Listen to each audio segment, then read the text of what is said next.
bright colors need to be let down for a room. Some people call them muddied. Some people call it graying out. It's because a color that's close to primary is just too strong for a large surface.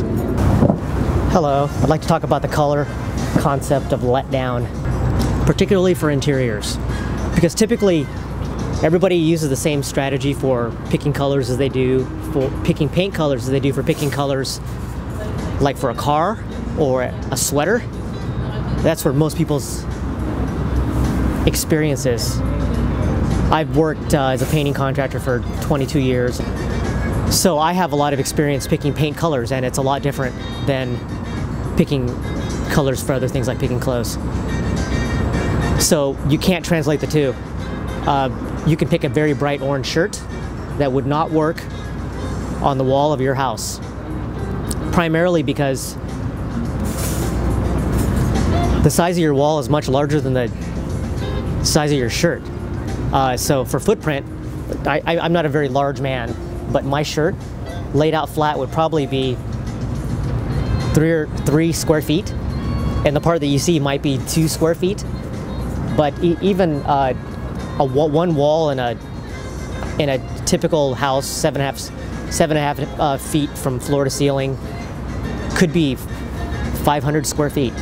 In a much larger area, much different on an exterior of a house. The whole side of a 3,000 square foot house, 4,000 square foot house is humongous. That same orange that would work great for a tie would not work for the house. The primary problem is the brightness of the color, the intensity of the color, how close it is to primary. I chose to film today because it's very bright, and it's so bright you have to wear sunglasses if you're writing anything, and that's usually the problem with picking colors, is that people usually go too bright. Let me give you an example. Benjamin Moore, one of the strongest paint color fan decks. The classic fan deck is not anything like the new preview. These are the older colors. They're not as bright, but let's use Benjamin Moore Pinata. This is a very, very, very bright color. It's really an accent color. It's what I call a fashion color. Of course, anyone can choose to paint any color they want on their house. I would not have them pick this particular color at this strength. I would have them do a letdown. And a letdown is primarily a grain down of the color.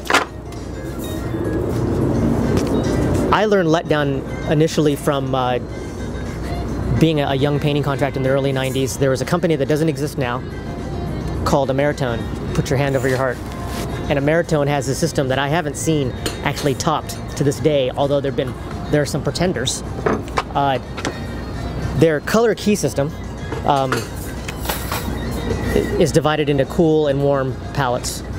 And in addition to that, they also had this letdown scheme where if you looked at the numbers and they corresponded 2H here for lime pastel and summer citron, we knew that this was a 50% formulation of that other color. Very, very, very, very easy to prescribe colors. And if you see a color consultant who is very, very used to prescribing percentages, it's because they probably use this color key system. One of my color teachers, mentors, is Leah Tree Seisman, and Lee got her color start from the color key system. So again, to paraphrase what we've talked about, bright colors need to be let down for a room. Some people call them muddied. Some people call it graying out. It's because a color that's close to primary is just too strong for a large surface. Thanks.